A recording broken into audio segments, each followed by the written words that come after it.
Hello everyone, today we are going to study about atoms. तो देखो, ये तो पॉसिबल है नहीं कि एटम्स के बारे में हम एक बार में ही पढ़ लें, पर हाँ, बेसिक चीजें जो एटम की हैं वो हम एक दिन में या हम बोल सकते हैं एक क्लास में पढ़ के समझ सकते हैं। नहीं तो केमिस्ट्री क्या है? केमिस्ट्री स्टडी ऑफ एटम्स ही है, जिनको हमें पढ़ने के लिए हम टाइमलेस बोल सकते हैं, बहुत टाइम लगता है। तो अभी बेसिक चीजें समझते हैं कि एटम है क्या एक्चुअली।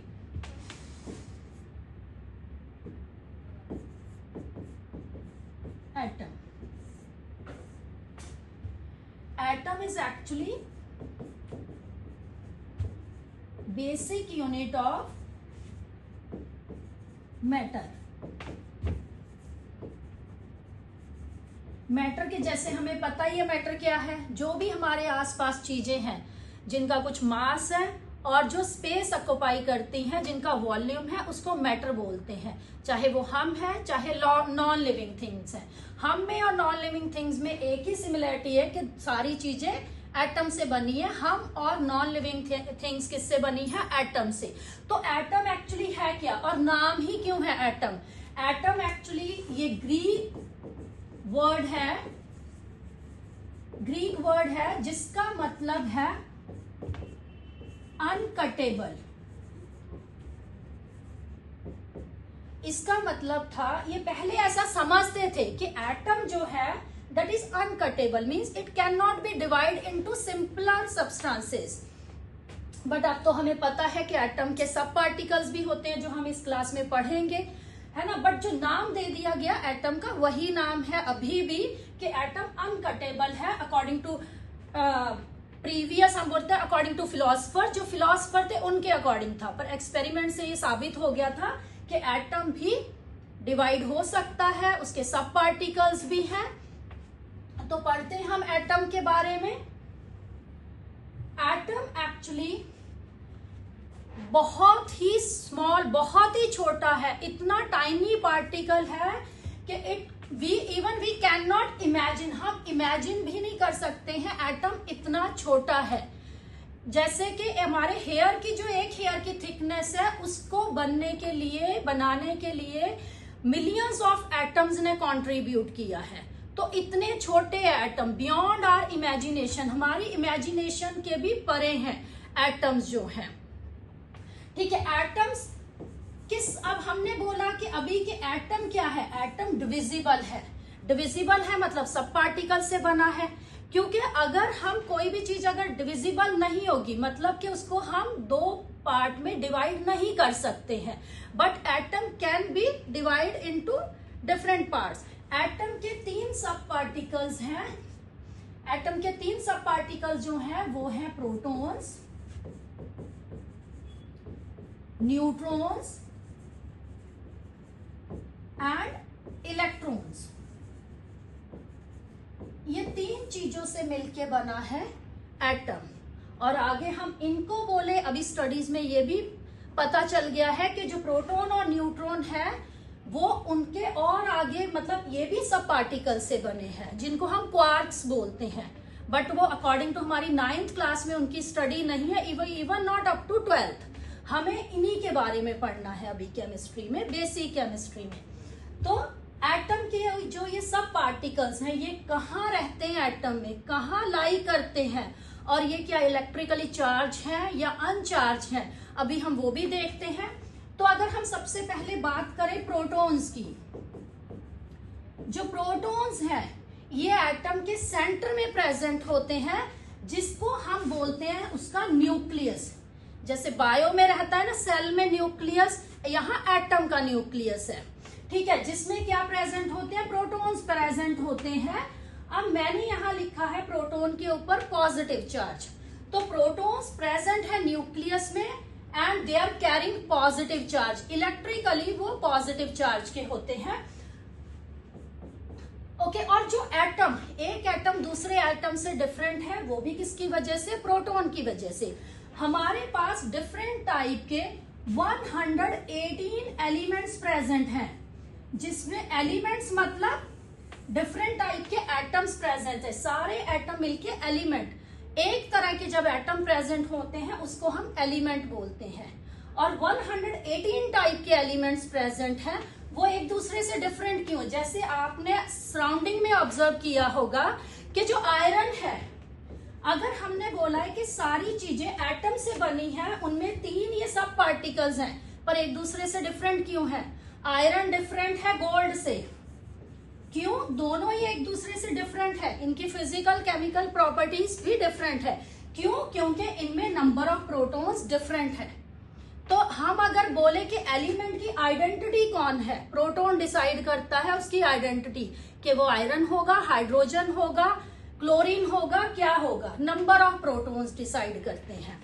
और ये कहाँ लाई करते हैं? न्यूक्लियस में लाई करते हैं और कैरी करते हैं पॉजिटिव चार्ज।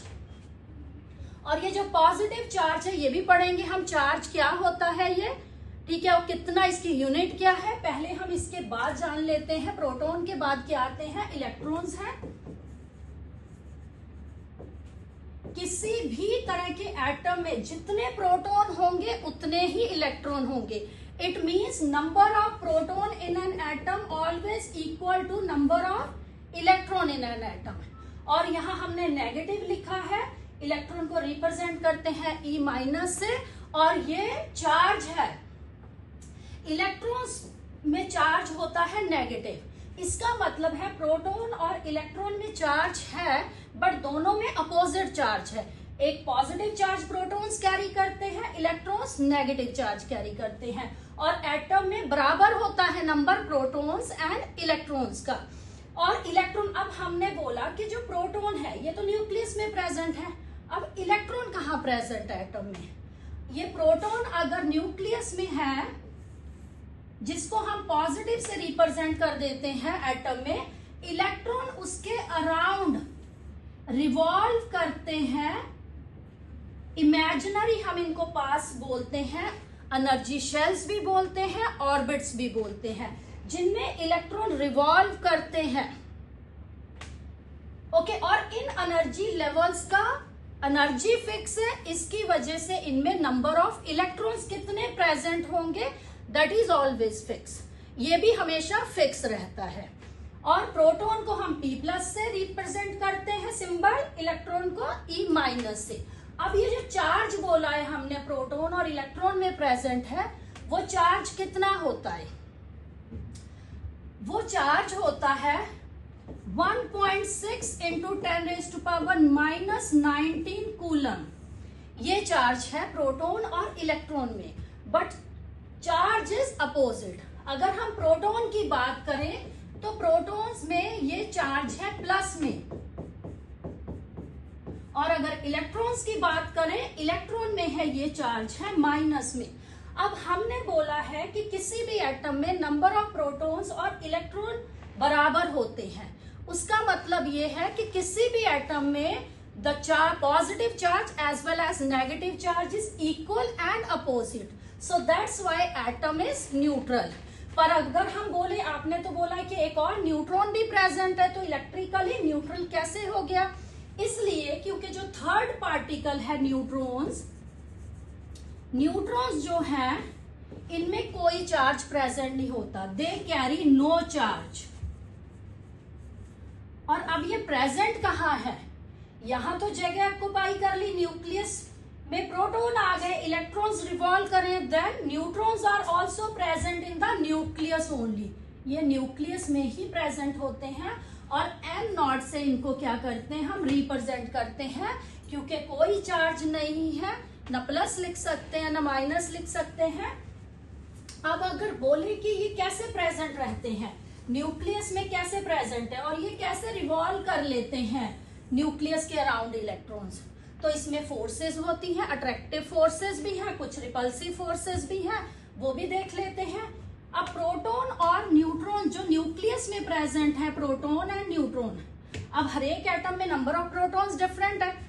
फॉर एग्जांपल हम बात कर लेते हैं सोडियम की। सोडियम का सिंबल Na है, और इसमें प्रोटॉन्स कितने हैं? 11 है, और इलेक्ट्रॉन भी 11 ही है। अब क्या है? न्यूट्रॉन भी प्रेजेंट है, 12 न्यूट्रॉन है। इलेक्ट्रॉन और प्रोटॉन हमेशा इक्वल नंबर होंगे, न्यूट्रॉन का नंबर चेंज हो सकता है। तो जो प्रोटॉन है पॉजिटिव चार्ज है, रिपेल करेंगे, बट इनके साथ जो रिपल्सिव फोर्स होती है वो एज कंपेयर टू न्यूक्लियस में, as compare to attractive force बहुत कम होती है, क्योंकि जो अट्रैक्टिव फोर्स है न्यूक्लियस में, जो न्यूक्लियस के पार्टिकल्स को, जो प्रोटॉन और न्यूट्रॉन्स है उनको कैरी करके रखती है, वो ग्रेविटेशनल फोर्स से 1000 से भी थोड़ी सी ज्यादा अगर हम बोले, उसकी मैग्नीट्यूड ज्यादा होता है। और रिपल्सिव फोर्स कंपैरेटिवली बहुत कम है, इसलिए जो प्रोटॉन और न्यूट्रॉन है वो अंदर रह पाते हैं। नहीं तो अगर सेम चार्जेस, हम जैसे छोटी क्लासेस से पढ़ते आ रहे हैं कि सेम चार्जेस हमेशा एक दूसरे को रिपेल करते हैं, बट यहाँ वो रिपल्शन जो फोर्स है बहुत ही कम है as compare to attractive force. That's why nucleus carry proton and neutron in one place. And electron जो है, अब इलेक्ट्रॉन यहाँ हमने बोला है ये एनर्जी शेल्स हैं या इमेजिनरी पाथ हम इनको बोल सकते हैं, ऑर्बिट्स भी बोलते हैं, इनमें इलेक्ट्रॉन प्रेजेंट होते हैं। अब इलेक्ट्रॉन कैसे डिस्ट्रीब्यूटेड है? इलेक्ट्रॉन बोहर बरी एक साइंटिस्ट थे जिन्होंने एक फॉर्मूला हमें बताया, डिस्कवर किया, जिसके अकॉर्डिंग इलेक्ट्रॉन्स फिल हैं इन एनर्जी लेवल्स में, इन ऑर्बिट में। वो फॉर्मूला है 2n²। अब n क्या है यहाँ? n का मतलब है नंबर ऑफ शेल,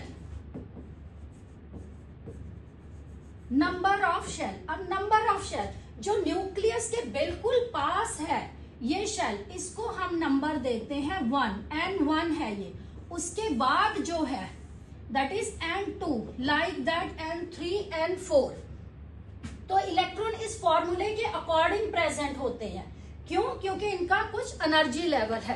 पहले तो ये हो किसी साइंटिस्ट जो थे, रदरफोर्ड थे, उन्होंने तो ये बता दिया था कि जो इलेक्ट्रॉन है, जैसे प्लैनेट में हमारे हैं सन के अराउंड रिवॉल्व करते हैं, वैसे ही रिवॉल्व करते हैं रिवॉल्व, बट यहाँ इनके एनर्जी लेवल्स हैं।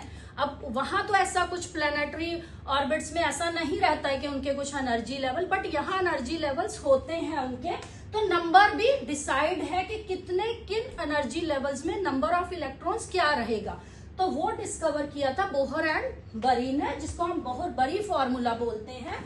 तो अब हम अगर बात करें तो जो न्यूक्लियस के सबसे पास है शेल, उसका एनर्जी, खुद का एनर्जी लेवल सबसे कम होता है, क्योंकि वहां न्यूक्लियस की force of attraction positive charge की ज्यादा होती है। तो ये वाला शेल न्यूक्लियस के बिल्कुल पास प्रेजेंट होता है। अब इसका नंबर 1 है, इसमें नंबर ऑफ इलेक्ट्रॉन्स क्या होंगे?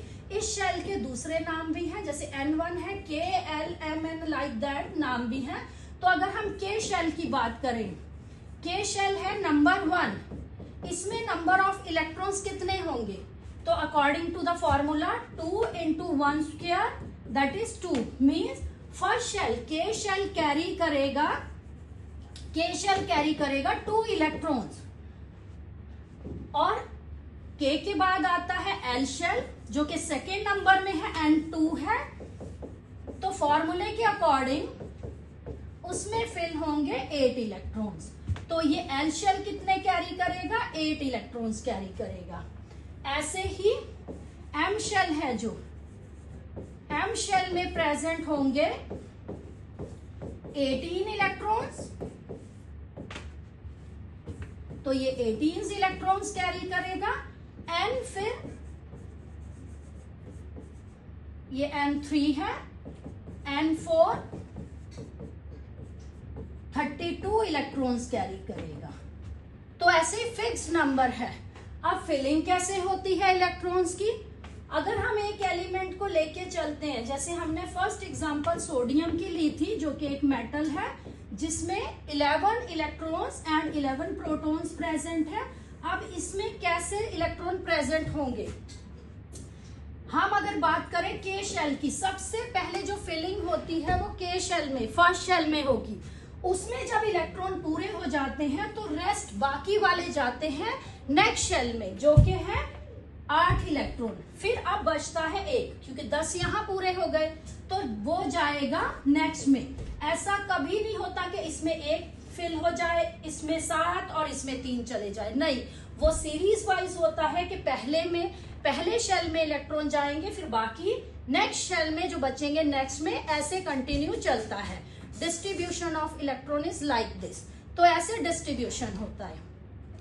तो मेरे हिसाब से अब आपको बेसिक सारी चीजें समझ आ गई होंगी कि एटम किससे बना है और अरेंजमेंट ऑफ सब पार्टिकल्स कैसे हैं, कैसे प्रोटॉन्स प्रेजेंट है, कहाँ न्यूट्रॉन्स प्रेजेंट है और इलेक्ट्रॉन्स कैसे डिस्ट्रीब्यूट होते हैं शेल्स में। Thank you very much.